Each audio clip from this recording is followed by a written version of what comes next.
Awesome. Well, hi, everyone. Thank you for joining us today. Welcome to my home office.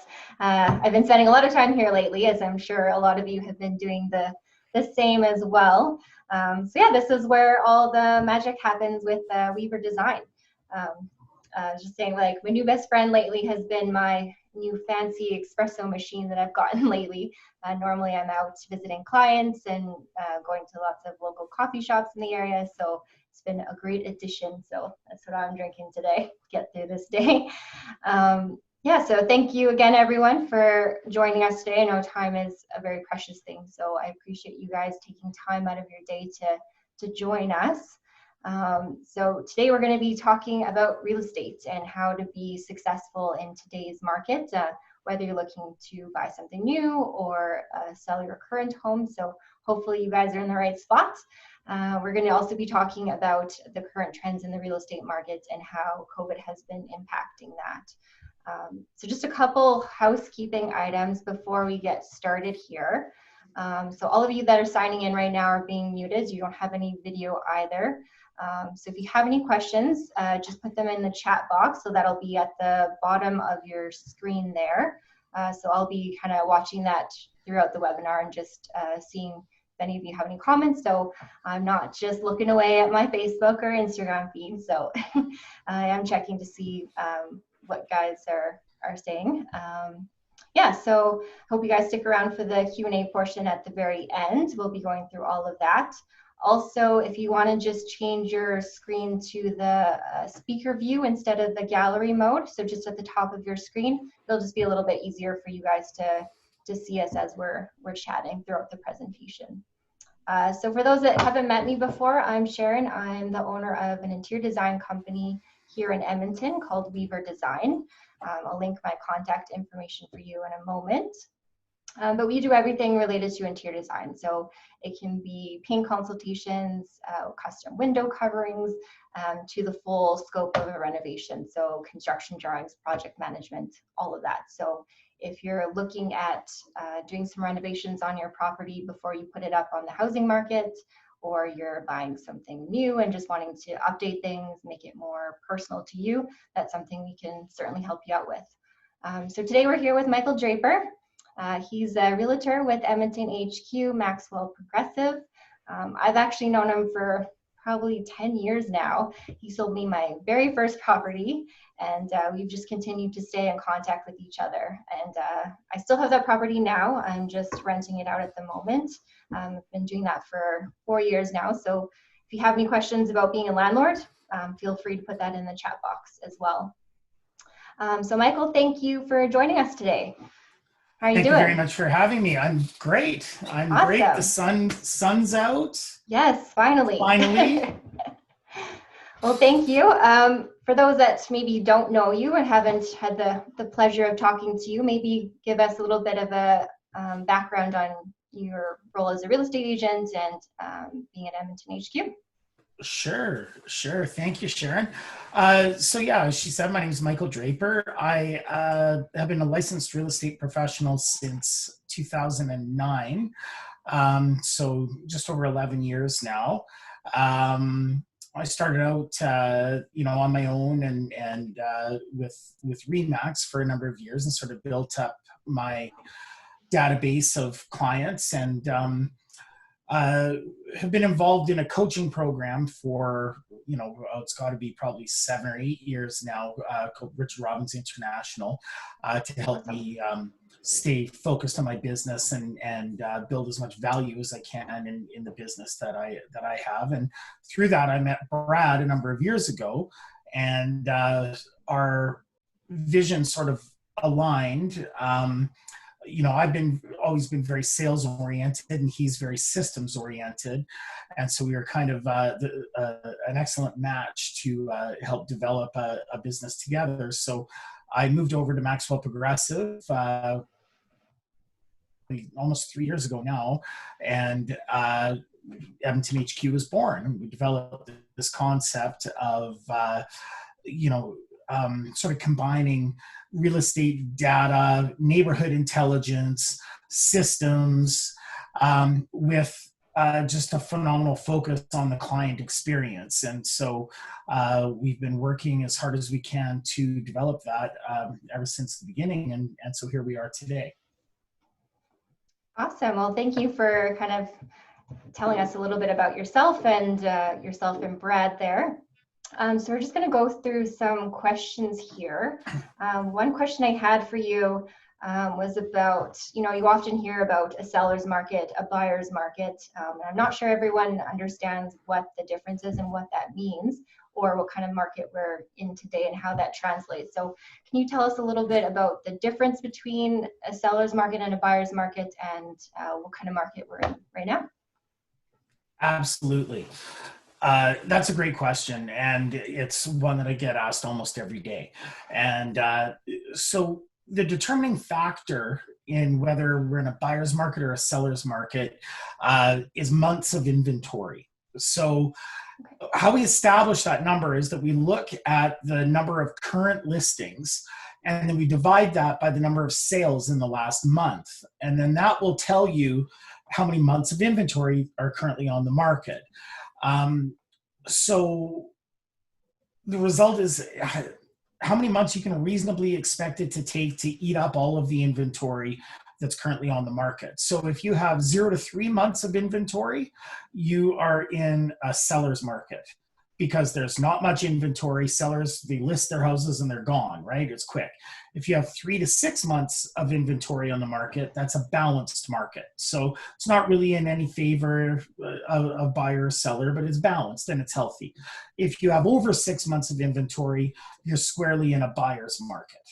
So as of 4:45 this afternoon, the numbers for Edmonton are, for the total Metro Edmonton area, so including Leduc, Beaumont, Sherwood Park, Fort Saskatchewan, all the surrounding communities, there are currently 7,314 listings of condos and single-family homes on the market. So that's right now, this time of year, normally there's considerably more, but because of COVID, we're down on listings. But so 7,314 sales. In the last 30 days, there was 1,048 sales, which if you divide those two numbers gives you 6.97 months of inventory. So that's almost 7 months of inventory. So we are squarely in a buyer's market. Now, what's interesting is if you break those down between single family and condo, you'll see a difference. So single family listings, there's 4,723 sales in the last, listings.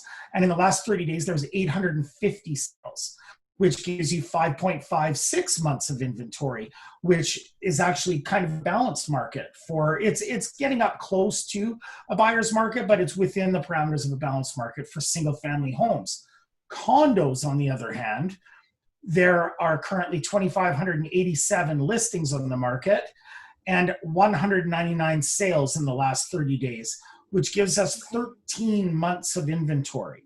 So if you own a condo in Edmonton, you can reasonably expect it's going to take over a year to sell because there's 13 months of inventory. It's going to take 13, if not one more condo gets listed, it will take 13 months to eat up all of the inventory right there. So not the news I want to hear, Michael. No.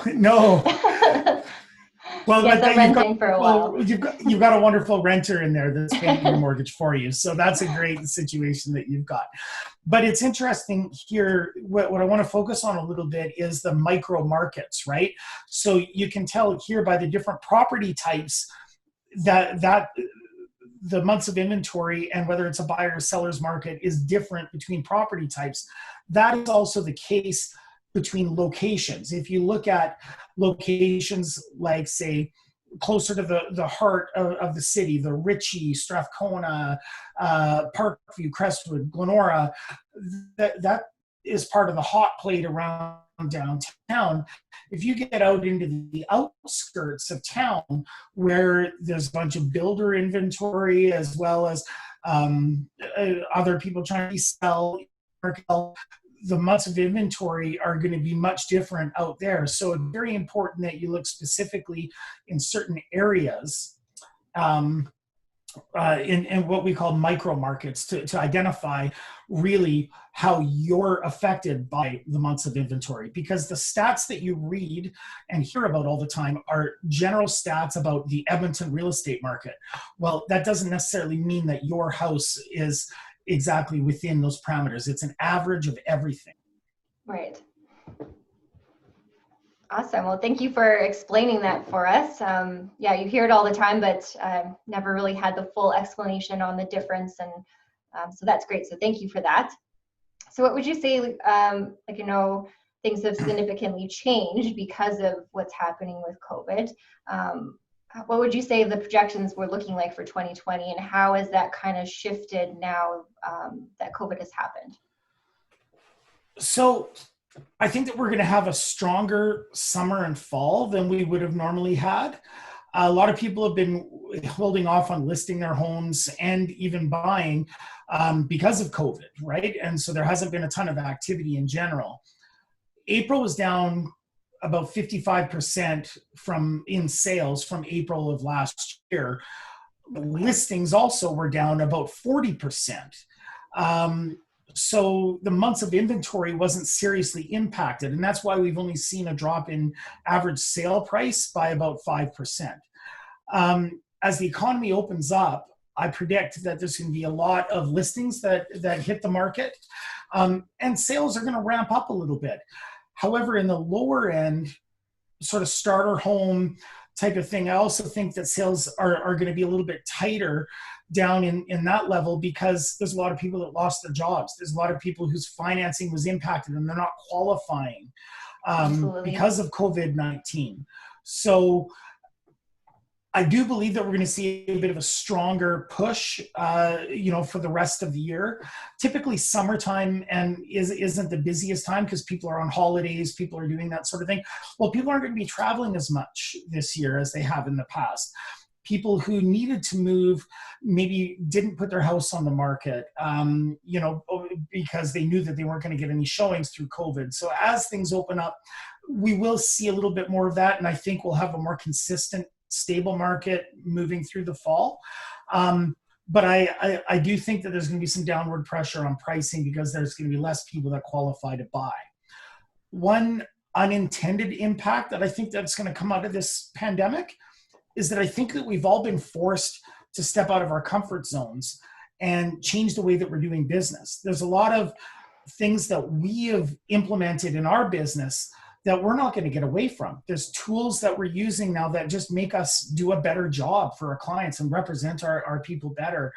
And so I think that there's actually a blessing in disguise here that, maybe we wouldn't have been using this Zoom format. Maybe we wouldn't have been doing these types of webinars and these things previously, but it's giving us a chance to communicate our value out to the public and to our clients in a different way through this. And so I think that it's making us all sharpen our pencils a little bit and be better at what we do. So that's what I predict moving forward. Absolutely. There's always a plus side to things like this. And I think people are taking this time to pause a little bit and rethink their business and how they're connecting with their clients, and to be more efficient, more engaging. So there's always an upside to things. And interesting what you say about things not always being busy in the summer. I always thought that would be the time that real estate really ramps up. But like you said, a lot of people are out traveling and, taking off for the weekend, camping and that. So it'll be interesting to see how this summer goes now that people aren't able to travel. So on that note, with COVID though, are you still doing showings of homes? I know there's probably a lot of uncertainty around that. So is it a lot more virtual tours right now? Like, how is Edmonton HQ managing that and keeping your clients safe? Well, the short answer is both. And I also have a long answer. Of course you do. Of course I do.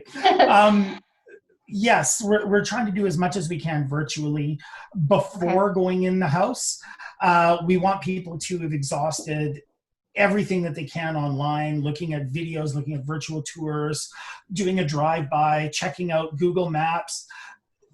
The reason behind that is before we put anyone at risk, whether it be the homeowner, the buyer, or ourselves, we want to make sure that this is a property that this person really is considering purchasing.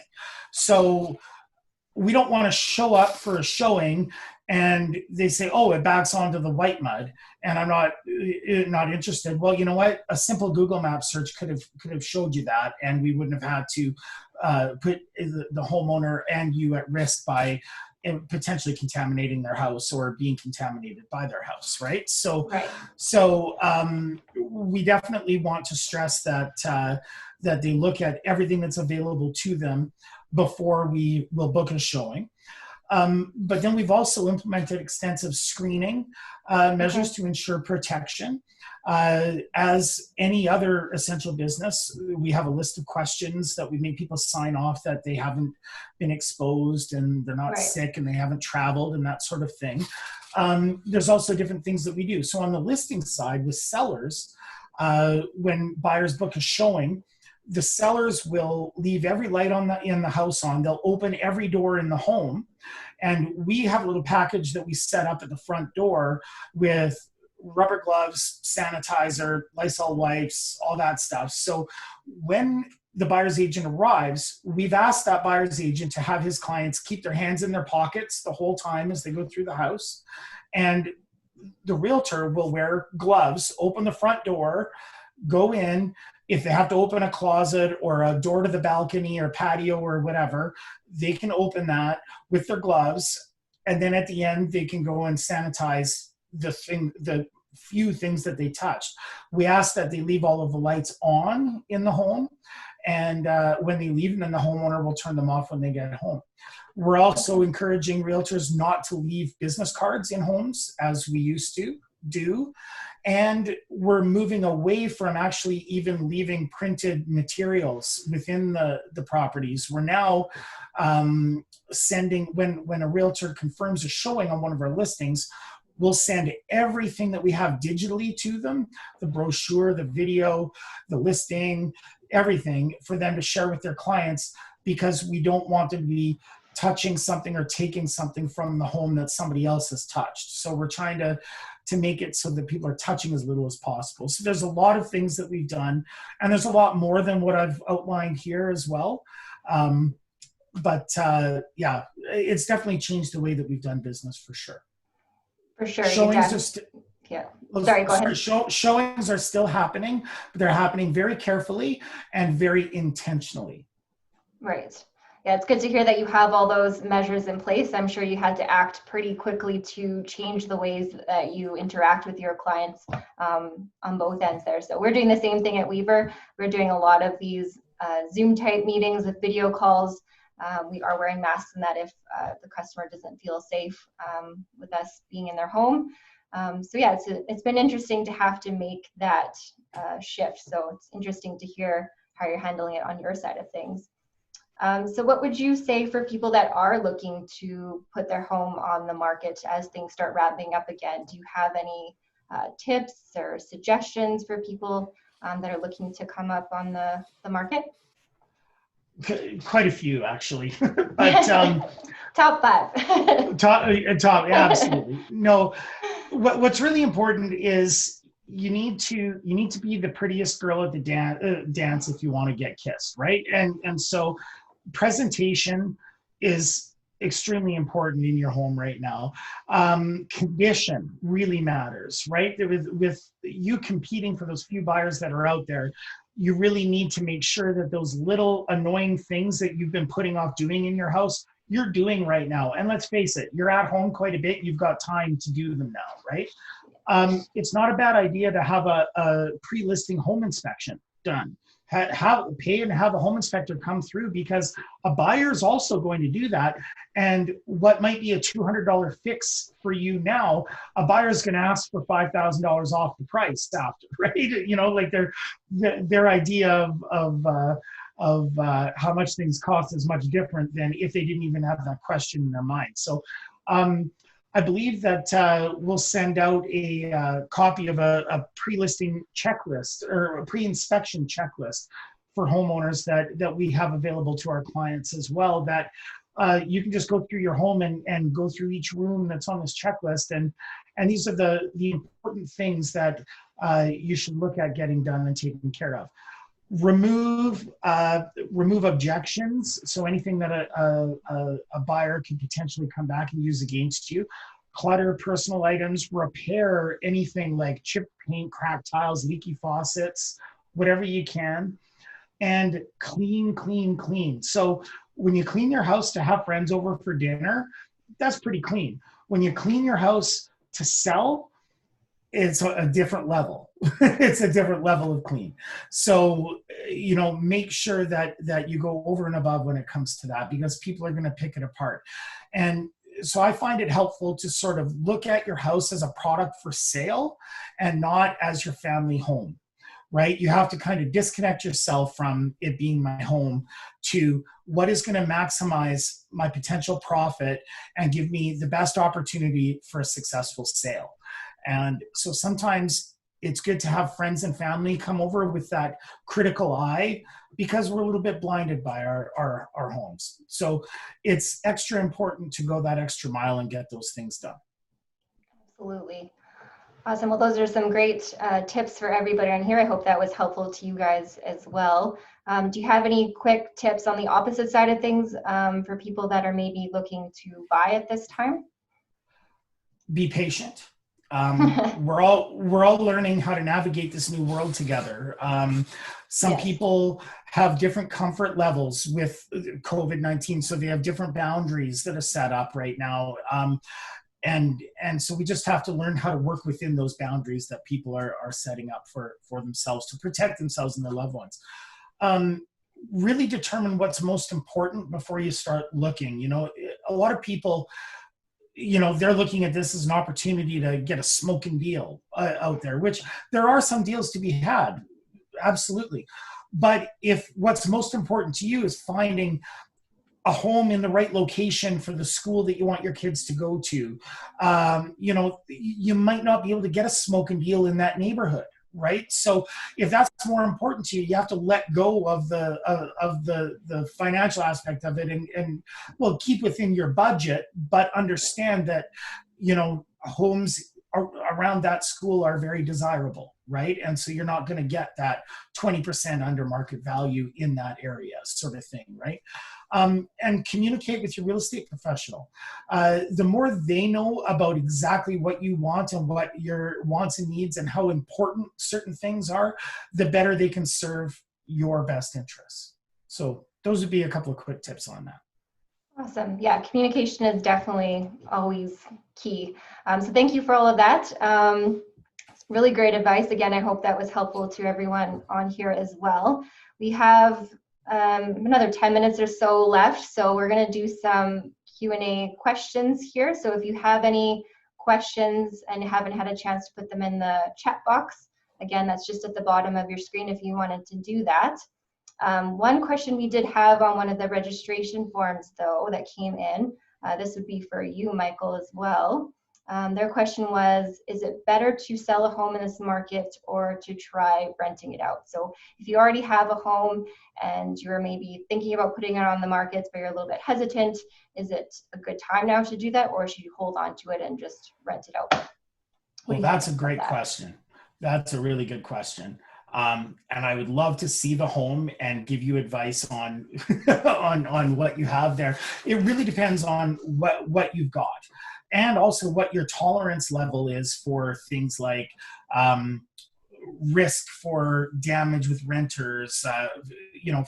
There's a lot of people renting right now who aren't paying their rent, who can't pay their rent, who lost their jobs, and that sort of thing as well, right? And so can you afford for somebody to be delinquent on their rent 1 month or 2 months, right? So it all depends. There's so many factors that go into that each case, I would suggest it would be on its own merits.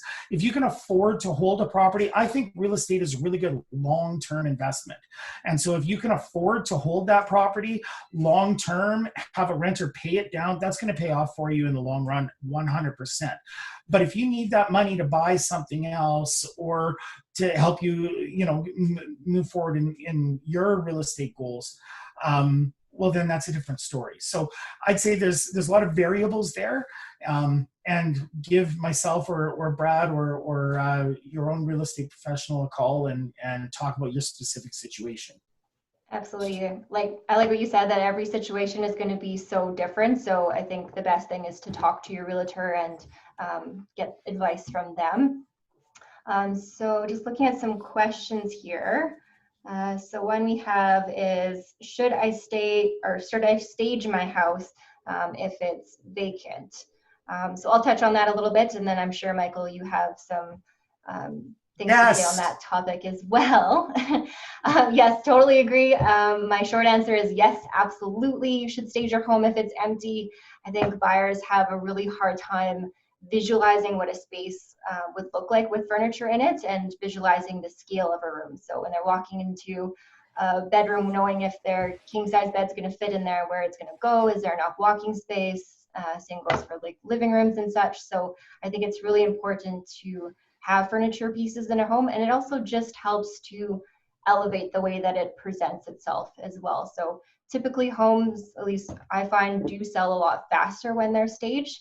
And I would even say, if you have furniture in your home and you're looking to put your house on the market, maybe look at renting a few pieces, just again to help elevate the way that it presents itself. So you can kind of mix and match a few different pieces there. So again, this is something we can help you at Weaver Design. If you're looking for assistance with that, we can help you with declutterizing your home, depersonalizing things.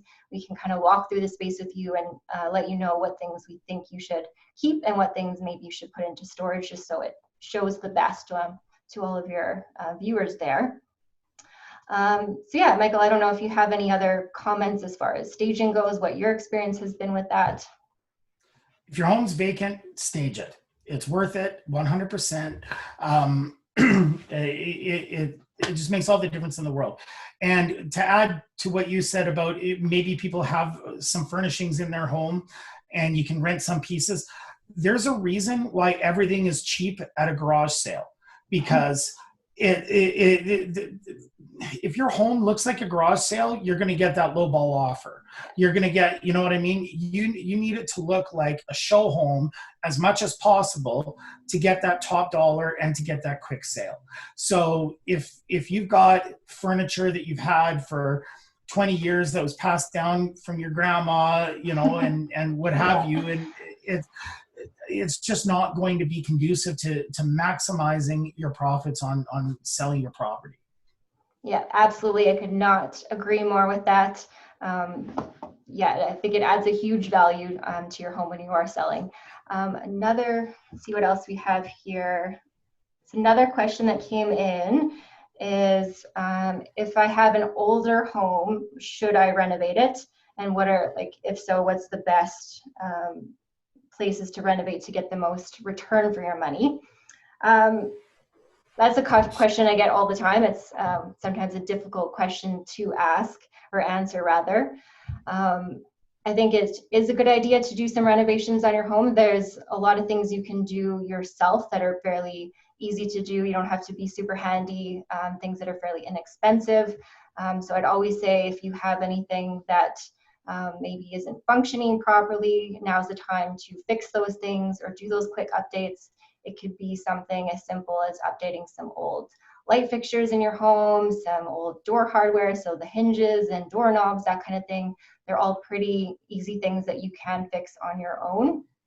And also just assessing the area that you're in, because if you are in a much older community, pay attention to that, because if you're, you know, doing some renovations and now adding, you know, some exotic granite countertop to your kitchen, and everyone else in your neighborhood's doing laminate, you're probably not going to get your value out of that. So be cognizant of what is happening in your neighborhood. Another thing would be, I would say, don't underestimate your curb appeal. So again, there's lots of things you can do on your own. So it could be painting out your front door, maybe updating some landscaping, updating some exterior light fixtures, your door numbers, like all of those things are pretty easy to do.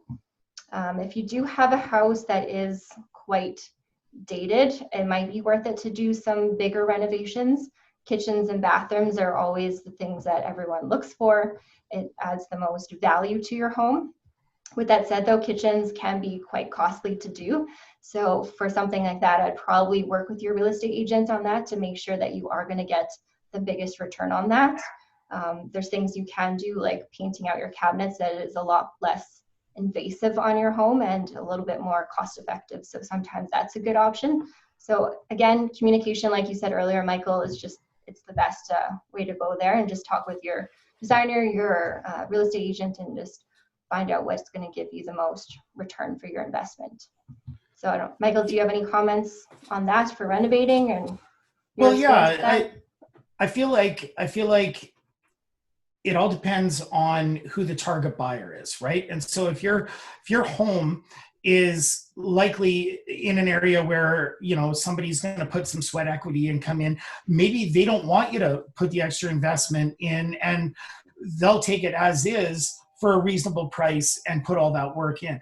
Maybe your house is going to get knocked down and someone's going to put, you know, build 2 skinnies on it. Maybe, you know, there's a whole bunch of options there. So again, it's identifying who that target buyer is, and then maybe it's not worth putting a penny in, right? And we can still get you a good deal as is, and you can walk away clean and you're good, right? But if you know, each situation is different, as I said before. So definitely engage with your real estate professional and get some good advice from them on your particular situation, because sometimes it makes sense to do a full, if you can afford to do a full reno and you're in a desirable neighborhood, that $20, $30, $40, $50,000 is going to go a long ways and could potentially make you considerably more. There's others where it just isn't worth it at all, right? And I wouldn't recommend it. So I've seen a lot of places that were overbuilt for the area, and they say they need this much out of it because that's what they've got into it. Well, the market isn't commanding that in your area, so you've overbuilt it. And you touched on that earlier, Sharon, that you know, when, you know, watch what everyone else is doing in your neighborhood, because if you start putting all these fancy things in, the market just won't get there sometimes in your area. So for sure, consult the professionals and look at your specific situation. Absolutely. Just had a question pop up here in the chat. The question was, do you expect the market prices to continue to drop or to stabilize? So in general, if you're looking at the average sale price for Edmonton and surrounding areas, I do believe that we're going to have some downward pressure on pricing because our inventory is going to go up and there'll be fewer sales. I think we're actually going to get busier with sales, but relatively speaking, compared to the amount of inventory, sales will be down. And I think that is going to be accentuated in the condo market and in some of the newer areas. Think of the city as a hot plate, right? So around downtown, you've got that circle that's a hot plate that's always pretty stable. And then as the market gets busier and you're in a buyer's or a seller's market, it heats up and it moves out towards the outskirts. And then the minute the market starts to cool down, it cools down from the outside in. So all of those newer areas on the outside where there's a ton of builders, a ton of developers, you know, all those new areas that are overbuilding their inventory, that stuff sits and sits and sits. And so if you own one of those things and you've been trying to, you need to sell because you're getting transferred, your biggest competition is the builders because they're offering incentives to buyers and everything right now. So that's how you want to look at it. I think the pricing on the outskirts is going to be severely negatively impacted for the next probably year at least. I still think there's some insulated areas closer to the center of town that are going to hold strong. I'll take it back to that micro markets. You want to look at what market you're looking in or you're looking to sell in, and how you're going to be able to achieve your goals within that micro market. Because Edmonton as a whole, a house in Glenora is a lot different than a house in Chappelle on the south side, right? So it's really difficult to paint it all with the same brush. Right, absolutely. Just checking, do we have any more questions from anyone here? Give you a couple more seconds here. Looks like everyone's good. All right, well, thank you everyone for watching this webinar today. Lots of great questions. Thank you, Michael, for going through all of that with us today. I'm going to put both of our contact information in the chat box here, and I'll also email it out to all of you so you have it as well. So, of course, if there's anything that either of us can do, whether it's real estate related or interior design, we'd love to hear from you and chat with you. Also just wanted to mention that this video was being recorded, so we are going to send out the recorded link for everyone so you can watch it over again if you know of anyone that maybe would be interested in this webinar today but just weren't able to take part on the live one. Please share that out. It's also going to be on all of our social media as well. And also for those that are interested, we are going to be doing more of these webinars. We're hoping to do one every 3 weeks on Wednesdays. So please check out our website and see what else is coming up. We do have one coming up with Ashley McCarney. She's the owner of Involving Consulting. So she's going to be talking about HR for your business. So if you know of anyone that's a small business owner that might be interested in this conversation, we hope that you share that out as well. Yeah, so thank you again for everyone for checking in today. Hope everyone has a good evening. Stay safe. Thank you, Michael, for being a part of this and chatting with us today. Thank you, Sharon. It was a pleasure. Oh, you're welcome. Awesome. Well, we'll see you guys next time, and hopefully we'll see you on the next webinar.